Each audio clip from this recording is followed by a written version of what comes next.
This video is brought to you by Brilliant. On Monday, French President Emmanuel Macron dramatically warned that a far-left or far-right victory in the legislative election could spark civil war. While many people saw his comments as a last-ditch attempt to win votes, the underlying admission was that Macron's own centrist programme has failed. Over the past few months, French politics has become increasingly polarised, and now, going into the election, opinion polls suggest that both Marine Le Pen's Rassemblement National and the left-wing Nouveau Front Populaire coalition are significantly more popular than his centrist grouping.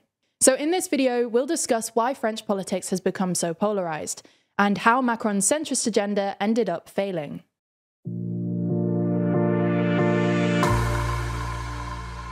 Before we start, if you haven't already, please consider subscribing and ringing the bell to stay in the loop when we release new videos.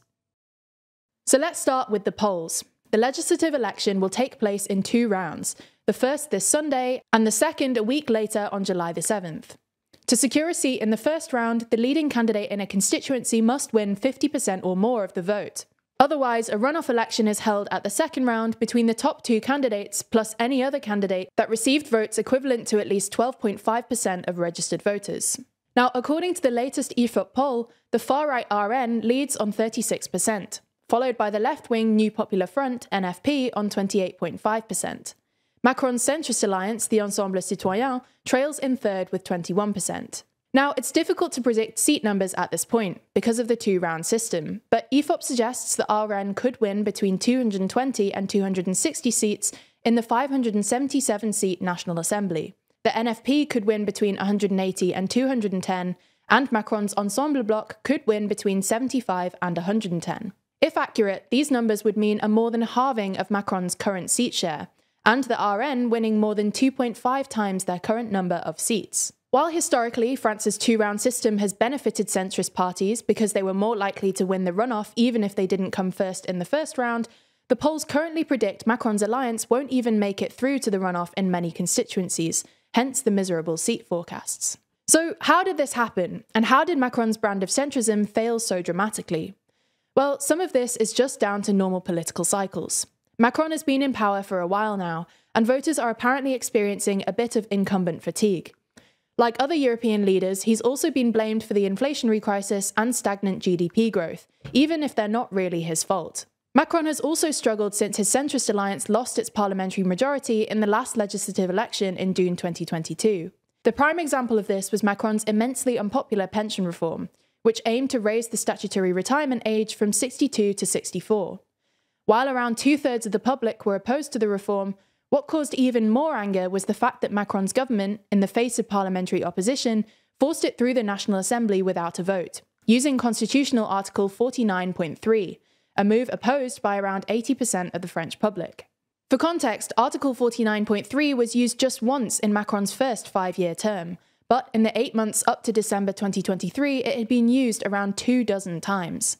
So, from the start of his second term, Macron has essentially been swimming against a current, and it now seems to have swept him away. But there are also deeper political issues with Macron's brand of centrism. Now, obviously, we don't have time to explore all the nooks and crannies of Macron's policy agenda in an 8-minute video, nor provide an exhaustive list of reasons why the French don't like him. But broadly speaking, Macron's agenda can be split into social and economic policy, and both have electoral issues. When it comes to social issues, Macron had hoped that by tacking right on a number of issues, he would be able to squeeze the far right out of French politics.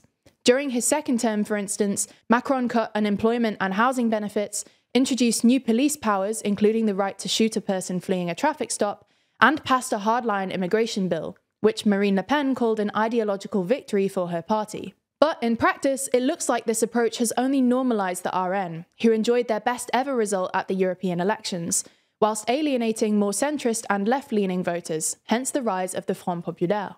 These policy decisions often resulted in protests too, which Macron has then dealt with using heavy police force. Macron's government deployed riot police against pension protesters last year, when hundreds of protesters were arrested, and then some 45,000 officers, including counter-terrorism units, were deployed during the anti-police protests after a French teenager of Algerian descent was shot dead by police during a traffic stop. More recently, in France's overseas territories, Macron's introduction of a controversial birthright citizenship law in Mayotte and an electoral reform bill in New Caledonia triggered weeks of social unrest, which have also been met with a harsh police crackdown aimed at restoring so-called Republican order. Ultimately, what Macron probably intended as demonstrations of presidential strength have instead been viewed as excessive uses of police force, contributing to a widespread perception of the French president as authoritarian and arrogant. When it comes to economic policy, Macron has focused on structural reforms, including private sector deregulation, improving labour market flexibility, and the pension reforms we mentioned earlier. However, whilst there have been some clear signs of improvements in France's business environment, for example, a surge in the creation of new businesses and a falling unemployment rate, Macron's slow-burn IMF-style policies haven't done enough to instill public confidence in his economic agenda. Data from the French statistics agency l'ANSEE suggests that household confidence has dropped during Macron's presidency, as has outlook on living standards. We should note that this is partly due to external shocks, like Ukraine's impact on the cost of living crisis. But whilst it has been slowly climbing since 2022, confidence under Macron has still remained lower than France's long-term average. This is why politicians generally prefer tax and spend policies rather than structural reforms, as these can be done within a term, and the electorate are more likely to notice. So, given the apparent failure of his centrist agenda, what's next for Macron? Well, we obviously won't know for sure until the results of the legislative election. This week, though, Macron published a letter to the French in the regional press, in which he committed to remaining president until the next election in May 2027, so we can lightly rule out his resignation. That said, there have been several reports in recent days that suggest that even Macron's closest allies fear his brand has become too toxic.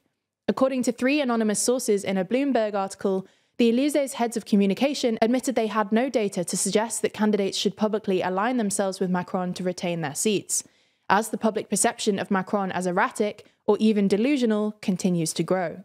Ultimately, we'll have to wait and see what happens over the next couple of weeks, especially if things do get even worse for France's embattled president. Looking around the political stage, there's a good number of people who are probably eyeing up new jobs at the moment, so it might be a good time for Rishi & Co to grab a subscription to Brilliant. That's because Brilliant is the platform where you learn by doing, with thousands of interactive lessons in maths, data analysis, programming, and AI, all of which are important skills whether you're currently in the jobs market or just looking to learn new things. As existing users will already know, Brilliant is a uniquely effective learning platform. Their first principles approach helps you build understanding from the ground up. Each lesson is filled with hands-on problem solving that lets you play with concepts, a method proven to be 6 times more effective than watching lecture videos. Plus, if you are looking for a new job, say you're eyeing up a move to California to get into tech, Brilliant's growing number of programming courses are a great way to build foundations and learn real-world applications. Their courses help you learn essential coding elements, from loops and variables to nesting and conditionals, as well as developing your mind to think like a programmer, building a strong foundation in writing robust programs. To try everything Brilliant has to offer for free for a full 30 days, click on the link in the description. Plus, when you do subscribe, you'll also get 20% off an annual premium subscription.